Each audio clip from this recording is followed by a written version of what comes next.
Because I was just reading the Quran. Right. You didn't lie to TMZ. You was actually back there reading. I was actually reading. Right. To my daughter. I was like, when I saw that shit on TMZ, I was like, the crisis comes in there, and then as soon as I go in there, he says what he says and jumps off the balcony. What did he say? What did he say before he jumped? Party people.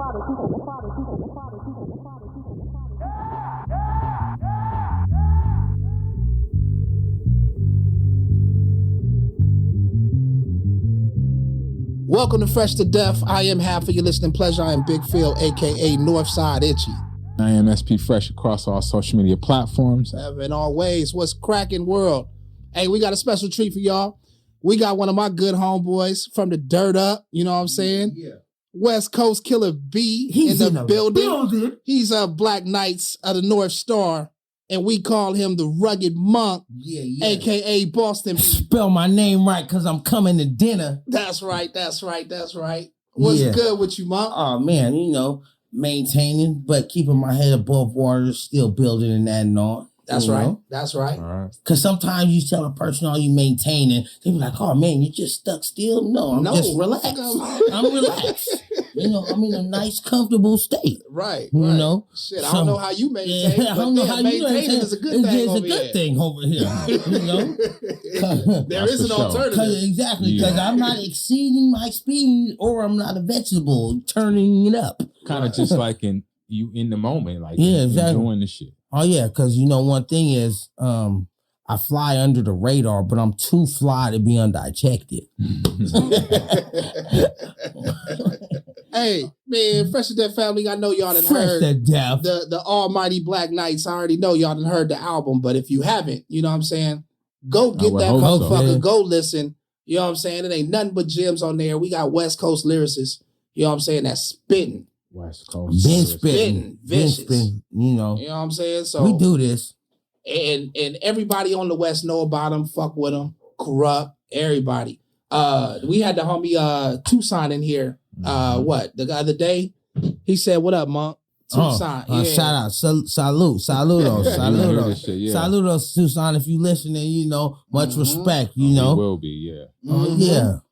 Definitely. Yeah, man. So it was definitely a gift today getting to fuck with my nigga and shit. Ain't fucked with him in a long time, but we done been on plenty of adventures. So my man can validate all my woo stories. You was gonna tell one that you stopped at. You remember what it was? Nah. Well, I don't know. It probably wasn't made. It was another dirty story. It probably wasn't made. You got any old dirty stories? Oh yeah, Old Dirty, because he's a brother. Rest in peace, Old Dirty. Big respect to Old Dirty. Because he's a real individual. Yeah. And speaking on Old Dirty, it's like because for it was the craziest thing is from when I heard when nigga be like, "Yo, hey man, I just seen Old Dirty at Atlantic Farms." Like, hold up. And we didn't bring him. That lets you know how real. Exactly. And that's real because that's the type of brother he is. He's a real, genuine, real soul. It's like fuck the Hollywood and the glamour and glitz. He can give two shits about that. Yeah. And so he had not only heaven sent mind, body, and soul. He was a very good brother, genuine person. And kind of for the listeners, for everybody, if you really want to know about Atlantic Farms was a liquor store that's kind of central to North Long Beach and Compton. It was right on the border. So anybody and everybody was going to this motherfucker. But anybody and everybody ain't gonna go there because it gets functional. Right. So you had to be a real one. You had to be a real one to go there because and that only stays, and you already know it stays open. And press ratio was on 10. Because if you're coming from Orange County to LA County, that's where you're gonna go. And if you're leaving out of Compton or you're going to Long Beach and you want to leave out, go back to, you gotta stop at Atlantic Farms. You have to. Yeah. You have to. Because 9 times out of 10, you don't want to go into the streets. Because you see that, because at that time, that's another thing you got to do. Somebody we need that. You know, and plus, Atlantic Farms had what you was looking for. Exactly. You know what I'm saying? They had the good prices. Fully stocked, great prices. Right. Always open was my shit that I love. It's always open. And that's where we did our actual first Black Knight video too. So we kept it genuine and unique. That was our first video was actually shot at Atlantic Farms. That's crazy because I didn't really on the videos. I was gonna ask you too, like how many videos have y'all done for y'all music? Right now, so far, like major budget wise, major budget wise, we have about a good 4 in pocket. But we have 100 done. Mm-hmm. Okay. But major budget wise is because, and that is only because major budget wise is we wasn't waiting on nobody to shoot the video. Right. Is it paying for them you out of your own pocket and shit? Yeah. It was like, once we learned, the sense of the game and as far as how the industry started working and once, and now at the time of, since we're talking about that, now you have so-called the Hype Williams, because now you have people that you got to pay, because once he started doing the hypnotizers and stuff, now to get $1 million video, you see that? Right. So it's now difficult. it's that. So then people were not only, you were spending your whole budget just to go get that one video. You see that? So yeah, exactly. So it wasn't worth it. Right. When you can still find, and that's one thing I love about, shout out to my nigga RZA, he's a very smart person. And he always, kept us like, man, he always tell us, these young guys is coming out of colleges, that's who you need to hit up. Therefore, because they're not only coming up in the game, but you're gonna help them grow. They need you, just like you need them. Exactly. You know what I'm saying? They need to get that name, that notoriety. And therefore, looking for like new talent, as well as therefore one hand washing the other, because one sense of because. You may not have the budget wise, or may not have the time to get to that person. Yeah. So okay, well, that's one major advantage of coming up through a super group like Wu-Tang, because you got all of these different individuals that are professionals and have different experiences, and they can enlighten you on the way. If you're just a regular artist getting a deal with a label, you gonna go for whatever the label tells you. Exactly. You know what I mean? You out there like okie doke, like, okay, that's what you want me to do. I'm gonna do it. I'm gonna do it. Exactly. I'm gonna spend my whole budget. Next thing you know, exactly. I got one beat. I had to during the same thing, like as in during the time when Nate Dogg, rest in peace. If you wanted to hit, because people knew if you wanted to hit, or go see Nate Dogg. That shit's gonna get played right on the radio. Mm-hmm. You see that? Right. But you're gonna also spend your advance on that. You ain't gonna have nothing left. You better hope that motherfucker. You better hope it hit. Especially if you didn't try to go get a Dre Timberland beat or something, and at these times these people, and that's where the game was at the time, because now the game had became a payola type of thing, right? To where even DJs were now you had to pay DJs to get your shit spin, because they wasn't playing fresh shit. No, they was playing shit because you was paying them. That nigga Jay-Z said, you want to get dope? What he say? You want to get hot? Send your budget. Yeah. You ain't budging? Fuck it. Like I ain't budging. So what year did that video drop? You guys that year? We did that year. That was 2000. And that was because we was fresh back from the East Coast, and we had just spent. I always tease my nigga RZA as far as he kidnapped us, because he actually did. Because when we first met him, he took us and we didn't go back home. We actually didn't. How old was y'all? We was 18. And I'll be laughing. How old was Crisis? Crisis, he was 17. I'll be still laughing. I was clowning. Because he was barely he was barely at the limit to sign the contract. He almost needed a parent. You see it for the guardian, exactly. Hey, but Shit, and not to kind of really get nobody's shit, but from what I remember, it was just like Crisis and Chip. I don't even remember like no major. Yeah, he didn't have like a whole and his sister. Yeah, exactly. Like and that was right there on 69. Yeah, exactly. Right. And that was the thing. He was learning from, and then so once and that was the cool thing about it. Shout out to my nigga Chip, man. Shout out to my nigga Chip, man. Yep. You know, because he's real one. That's a real one on the north side of Long Beach. You know, and he bred a lot of people. That came out. We had first Lolos and all that. He brought a lot of stuff to the north. Right. You know? That's one thing, like, you know, that I see niggas is like losing every single generation. And you losing a certain caliber of a nigga. Of an elder. You know what I'm saying? Like, you had some OGs back there that was, you know what I'm saying, like Chip, my homie BG Trev. You had you know, and I know a lot of these people don't get along or whatever, but the Barrios, you know what I'm saying? You had some real solid people, niggas, some solid niggas that you could learn a lot from. Mo from old hood, like Stone. You know what I'm saying? You had Big Stone.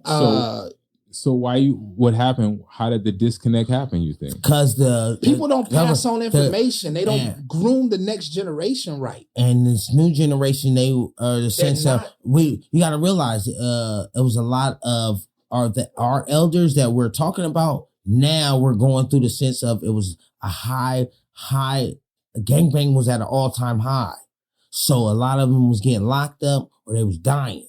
Yeah. Okay. So then, therefore, because at this time now, Bill Clinton comes with the 3 strike law, so they giving football numbers for kiblets. Yeah. So therefore, a lot of people, and then now, so therefore, you have those people that are just now transitioning themselves to the streets, are now looking for guidance. But now it was nothing there because that's where you got the term of y'all the 80s babies because they was the crackhead baby, but now they was dealing with the 90s babies was coming up. And the 90s babies was coming before because once the new millennium came, it was like they was a whole different type of game. Exactly, the Pepsi generation. You know, and that's heavy. And the ill shit is that same scenario took place in every hood in America. Mm-hmm. Right. Every hood in America can tell that exact same story. Right. Yeah. And that's called genocide. And that is a part of what we are affected by in the state of America now, as far as, you know, it's sad to say, but the hardest thing in being America is being a black man, regardless. Because a wolf doesn't even treat a sheep as bad as the European or the Western man treats the black man. Do you think this gangbanging shit is dying out now? It's not dying out. It's getting it's not dying out. It's getting commercialized. Yes. We thought it was getting more commercialized when we was coming up, but because as far as now, what we could say is the good thing about it is you could come outside and your kids could play in the streets. Right. But the bad thing is what we're talking about now is because now the OGs was taken out of it. So then therefore the separation, it was people that wasn't learning and wasn't listening. Yeah, so they had no guidance. And then so the people that didn't have no guidance was teaching or wasn't listening to so then the other ones wasn't, we don't have to follow that. We don't have to. So they have to now, these kids now you're taught by the computer or the TV. You're not even taught by parenting. One thing I experienced growing up, you know, we did have an alternative to gangbanging. We had, you know, but we had structure in the street. We did have structure. Even with 858 and Booty Boys, I remember being at Coolidge Park at an 8 meeting, and I remember seeing my nigga Eyes. Now Eyes is 151. You know what I'm saying? Probably all day. Because he's 2 minutes to 9. 2 minutes, 9 minutes to 2. I love it. 9 minutes to 2, 151. Yeah. So I would see my nigga Eyes step up though as an OG and pretty much, you know what I'm saying, call the meetings and give instruction. You know what I'm saying? Like, and 858. Shout out to the 858. It's not even a gang. Exactly. Really, it's a gang. Exactly, because one thing is they held it down in North Long Beach, and they had to. They had to because now because they had Crips and Bloods. This is what made it like original. It made it didn't original. matter. Cause the 8 was all about You was 8. You was 8. It was 858. It was about more or less we was about money and bitches. And it's a brotherhood. It's a brotherhood. So it was like you could be from 151. You could be from a gang, but that gang shit, cause look here, if your gang start tripping, we'll take your gang out too. You see? Right. The wild shit is that's kind of what gang started from. That brotherhood, that key word. Exactly. Right. And it was a brotherhood. It was was it the fact that y'all niggas, I was never from 858, Booty Boys, Cash Money, none of that. But I'm a real North Side nigga, that's for damn sure. Hey, but you are because you mentioned Cash.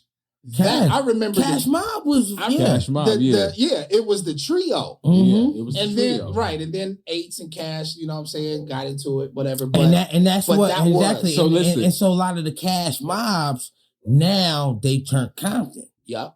So why didn't you just join the gang, the foes of the But O's? that's what they did because a lot of niggas did. That's what they did, and then that's where you started seeing the difference, and then that's how also you started seeing where the busters came from because if you was still click or wall banging. You see that you wasn't, so that therefore even to where cliques and posses had to ante up their game, as in you take a dance crew as far as TMC, which is the Mac crew, which is then they turned nationwide to where they turned Mac Mafia Crip. You see that? Ain't that crazy? So this was after, so niggas from 858, Booty Boys, they started joining gangs after already. No, that was it's all on the individual. It was the individual because some people just came from the 8. Some people was just 858. Period. Yeah. And right. it was, but that was the their 8, moral standard. That was their moral standard. But the 8 took on others from other hoods because real recognized real. Right. And one thing it is, if it was like that shit don't mean nothing. Nigga, we about money and bitches. The gang shit don't mean nothing. Don't mean nothing. And the 8s had different blocks. I used to love it. Exactly. We'll be on 6-7. We'll dip over to Plymouth. We'll dip over to Lime. And dip to the old line because that's where. Oh man, because now the 8 started branching out, and to where the 8 started getting thick, and to where now the gangs was like, whoa, like what's this 858? What's this 858 stuff? These niggas is kicking up dust because now the 8s start catching bodies, and that's where it transitions you from. Now you turn from a clique to a gang, right? And so then now that's where it needs structure. Yeah.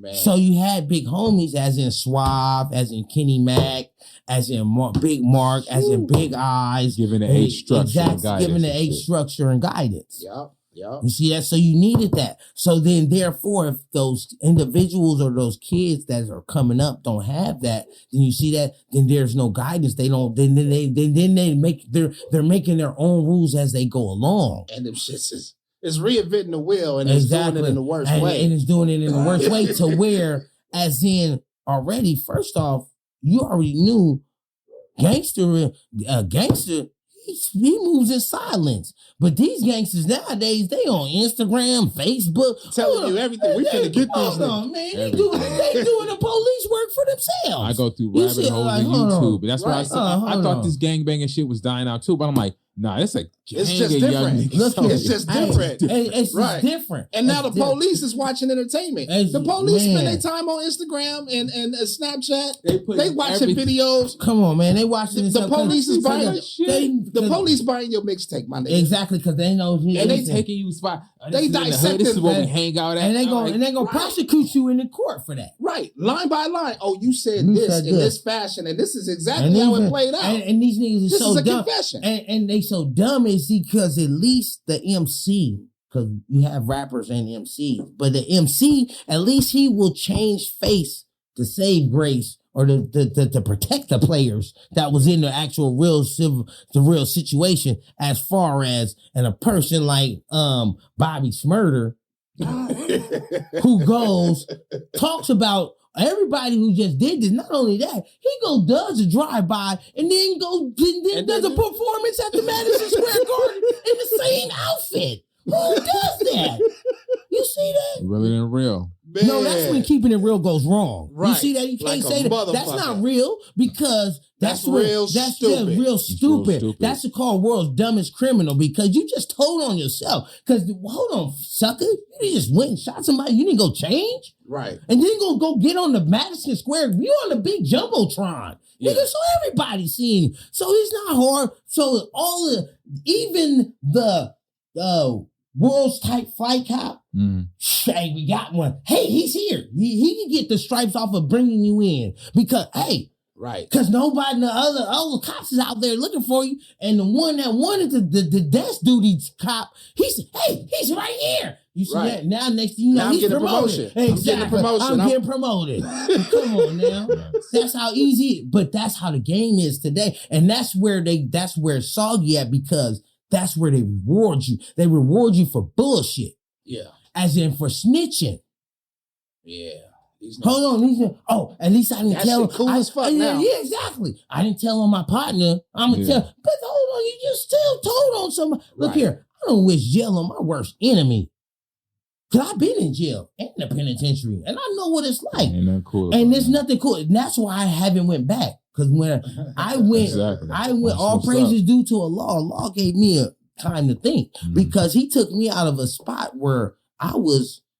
Not only in the world's eye point of view as per se, because now the industry knows who the Rugged Monk is now. I just came off of a 48 state tour of a Wu-Tang. I had to turn myself in to go to jail. Damn. And now I'm on a soundtrack that's coming out in 2 months. So you see that? To where I'm sitting in the prison and a nigga come in my cell and tell me, old dirty bastard died. Damn. So it's like, but what gave me a sense of moment of clarity was sitting in jail and they moved me for no point of reason because that's how they get their money. Yeah. You know, they'll just move bodies around. Right. So it was a day that, they was getting an extra check off of my name and my social. So they transfer me. So they sent me on some bullshit court thing. And so I was coming back and now this moment of clarity came because now we come back and it's about 40 of us. But I'm in a circle of 40 grown men, butt naked, and a dog is sniffing my ass. I had a moment of clarity. I said, I'm looking around like, hold up. Never again, huh? I'm like, hold up. This is what you want to go? No real man should want. This is real demoralizing. I'm looking at 40 grown men butt naked. Not only that, I got a dog sniffing my ass. Right. It's horrible. Right. Okay, then. You see that? You're not a human being. Look here. You're not a human being. That mentally checked me right there.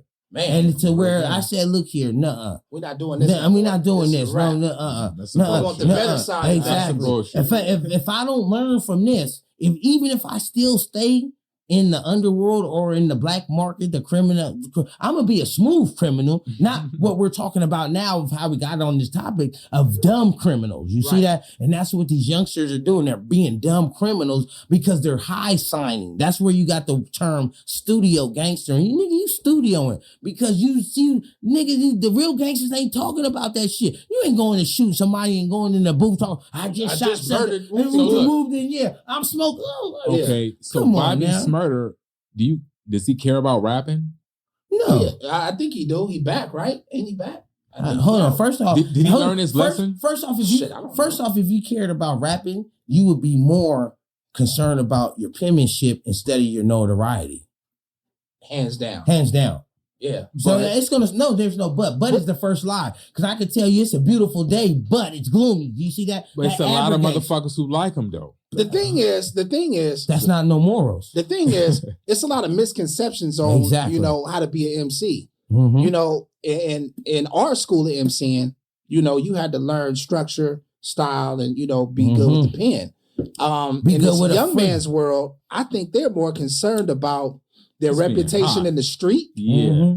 And the reputation in the street being solid so you can sell records. So exactly. And which is bullshit because now that doesn't sound like a studio gangster though. Yes, it does because you doing it. You putting it all on the table to be a studio gangster because really that wasn't in you. Because you are a studio gangster because now you're gonna have to say, I'm finna go. Shit. Exactly. Now I have to go do extra shit and then go talk about it. Maybe the last person to do that shit in the street, I don't know. Maybe. Maybe was 50 Cent. I don't know. Hold on. First off, 50 was doing that shit. and then he was talking But about not. He kind of set the platform. But at the same time, You're right. no. At the same time, I beg to differ because you got to realize at this time, because I'm in the game at this time, and what they are not doing is signing West Coast artists. And why they're not signing West Coast artists? Because the West Coast artist is really living it. They're really doing You see it. that? So you can be a gangster from anywhere. Exactly, you can be a gangster, but exactly because that's West. what studio. That's where the term studio gangster is, because you're going in the studio talking about how much gangster you are, but you're not really doing that stuff in the streets. You see that? But as far as the West Coast way of living, the industry knew these guys really live that. Right. You see that? They're not just talking about that. So when they come and they say that on the record, it's because they said it really happened. It really happened. They experienced They experience it, and they come in with their friends. The friends that's in the studio got guns, right? You see that? So it's not, no, we just got money and then now we hired security. Well, hold on, you're a gangster. Why are you hiring security? You see that? Where the hood at? Hold on, exactly. Say that again. That's why this is called Fresh to Death. Where you at? Where you hood at? Why you got security? No, you got appointed people. You see, no, that is not hood shit. That's not. So why they rapping? Because out the hood? no, it's a check. It's a check. That's because that's commercialized. Right. So they don't care about getting out the hood. They just want to stay there. They want to glorifize it. It's called glamorizing. It's called glamorizing. It's called genocide. And genocide, exactly. That's why the America, because you realize good rappers, conscious rappers, they don't get sold. Because why? Sex, drugs, and rock and roll sells in America. But that conscious shit could sell if they it wanted would it to. Always sell. It would be It would always sell because knowledge is infinite. Right. But nobody. We don't want you to have it. Exactly, because as soon as a person get the, I don't, let alone bring one girl in here. I don't understand that. He ain't talking about no drink or nothing. Oh, so then the niggas like, oh yeah, he ain't talking about no drink. So all of a sudden now, just because the bitch, but they was just feeling you when you was spitting. But now all of a sudden the bitch said you didn't say nothing about no, you see that? Then all of a sudden they turn on you real fast. You see, that's fair weather. So that's just an emotional state, or you following the bitches. I don't follow fags or fads. Hey, so another thing too, I mean, we was talking about the penmanship. Now, one thing with Monk, and I've already kind of known this back when I was writing. I started always rapping with, Quasi Odell. Everybody in the hood called him Slow Motion. And you was rapping with Twack. And Twack, of course. Rest in peace. It's Boys Club. That was the crew. Twack and Itchy with Smalls. Slow Motion, Big Brother Bill, Bluesy. That was the crew. And Quaz was, or Slow Motion, was a leader in this hip hop shit. And one thing he had taught me, he was like, Itchy, if you want to be great, you hang around the best. You don't listen to no bullshit. You hang around the best and you beat them. That's how you win. And that shit stuck with me. That's the only way you're going to do it. Right. And then once I started hanging around Monk, I don't know, he was in a house somewhere. Monk was writing. And he just reinforced this whole little shit. I was like, what you writing to? He was writing to a song where I think Ghost was spitting on it. Ghost was coming off. Ghost was killing some shit. And I was like, damn, you don't write to just plain instrumentals? You know what I'm saying? You writing over niggas? He was like, I write to niggas that's putting it down, and I imagine myself, I inject myself onto the record as if I'm on the record with Ghost already. So it was just reinforcing what I had already known, but he just brought it back to the forefront of my mind. You hang with the best and you beat them. And I'm glad you said that. And how I got that is because something also he said in the beginning of his statements, as far as him, one thing is about, I love the Wu-Tang because I got that from Meth. And Meth always told, Meth said, man, because Meth was like, man, Monk, anytime, he said, man, anytime you feature, he said, anytime you hear me feature, you hear it as in, you think it's my song. And he said, why is that? Because I take it as in, I want these people, not only, these people are finna hear me, but these ain't even my fans. So I better come off, I better not slouch on no feature. You see that? Let alone, I'm trying to snatch this person fans up because they don't know shit about me and they already going to be they worrying about his verse. Right. And so now once they hear, oh, who's that? You see that? So I already got him. You learned that from Meth? Oh yeah, he told me this personally. I said, you just dropped the jewel. He told me this personally. He said, anytime you come on a nigga song, you come better than him. If not, nigga, you doing it wrong. Because you want to, because you're already off top.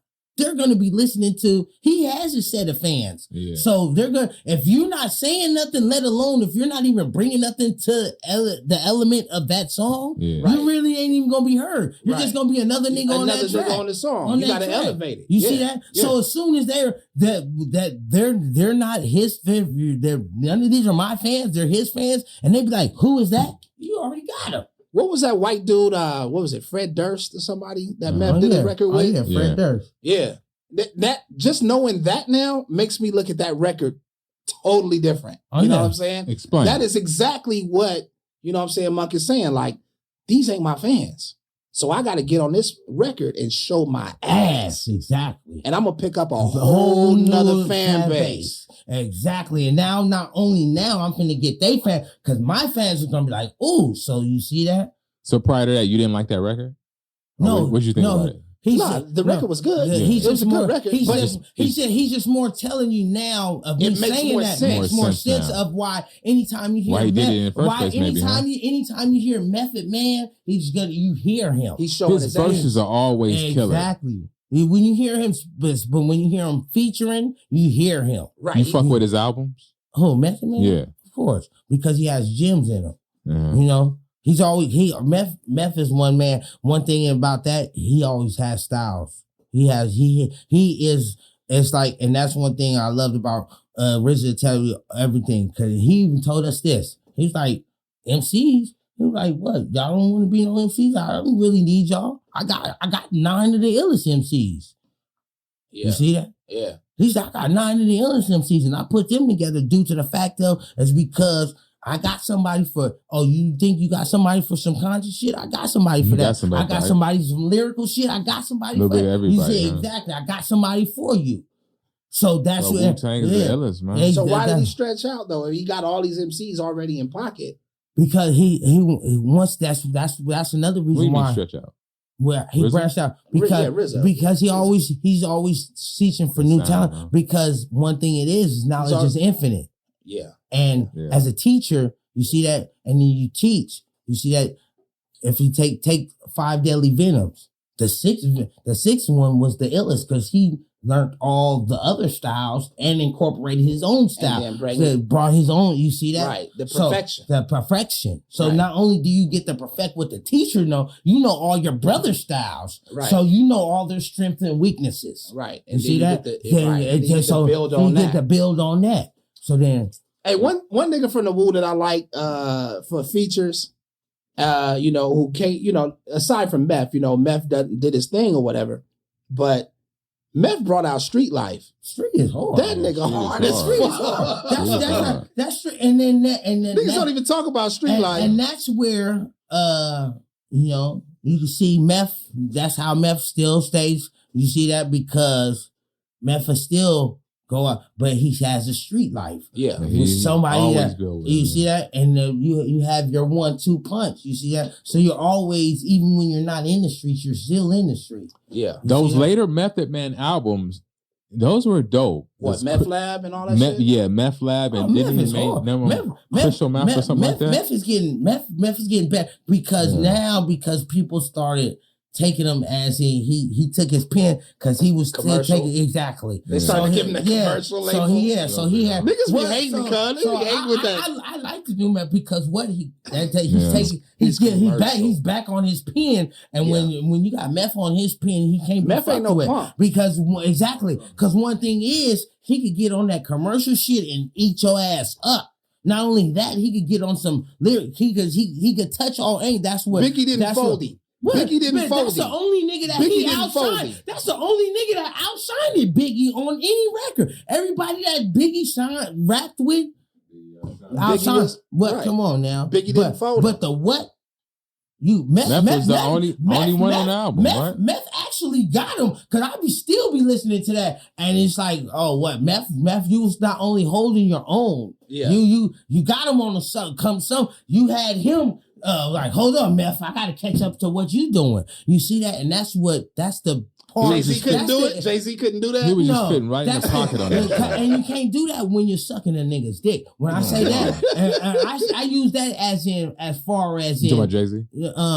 As in far as in you too much pom cheering for a nigga, and you don't have too much for yourself. Yeah, it's one thing to follow somebody as in role model, as in to idolize. Yeah. See, because once you now idolize, you have no self-identity now because you're idolizing. Right. Now, and then it's going to show when you get on that track. Exactly, because that's how you see all these new dudes. You could tell exactly where they get their style from. But I remember Meth saying, you know what I'm saying, I came from the Wu. Like, I believe that my other members were the illest niggas ever. Exactly. So when I did this record with Biggie, it's like, nigga, I'm from the super group. Exactly. And I'm not no weak nigga in the super group. No. You know what I'm saying? So he had no fear I'm of in a Biggie. crew with Jizza and Ray and Ghost. And that's how and that's what the Black Knights is all about. Yeah. You see that? Because you had Doc Doom, Crisis, Holocaust, and Monk. Hey, hold on. No, wait a minute. I'm sorry. I just got to get a quick moment of silence for my nigga Doc. Rest in peace. Miss you too. Man. Fallen Angel. That's a real fallen angel right there. Yeah. Man. Oh, yeah. But see, now that's the sense of competitiveness. Now, because see, even when we're doing our rhymes, we still battling each other. Because it's like, hold on, nigga, you ain't tight. Nigga, hold on. Because you see that? Still sharp as steel. Exactly. So it's a good competition. It's not a egotistical or a hatred of competition. No, it's how often do you beat Crisis?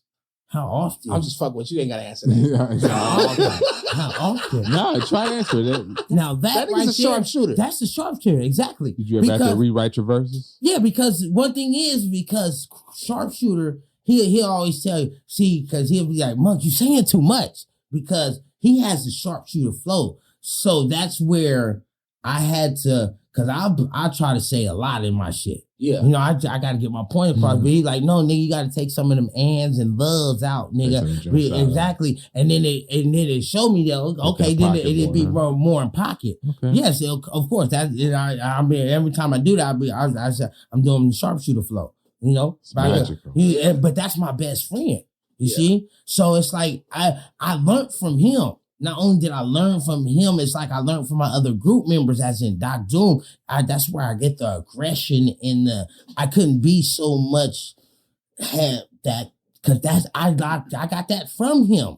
Because Doc Doom, amazing. Doc Doom, he was a beast. It's like, and then I still listen to the stuff. It's like, whoa, he was spitting like that. And we was like, yo, it's like, but now, shout out to the Concrete Jungle. Oh man, yeah, him and Doc Doom and no competition. Yeah, no comp and Shug was together. Yeah, that was called the Concrete Jungle. And then me and Twack back then was called Last Element.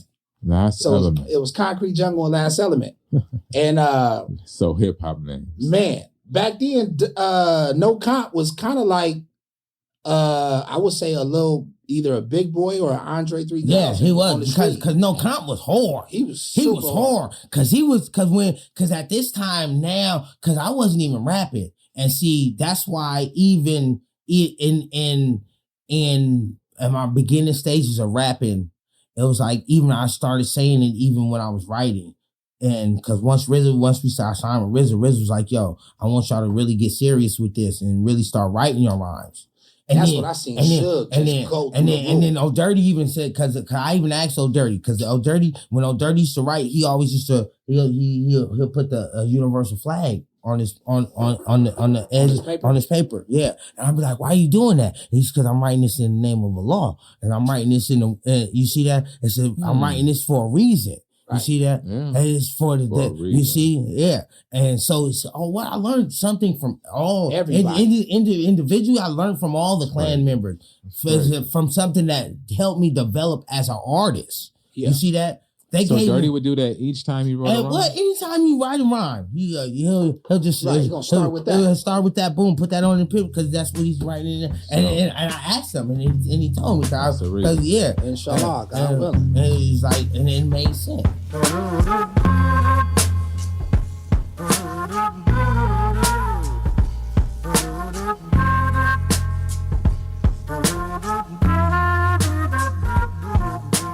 Bezos is facing backlash, though, for this comment. I want to thank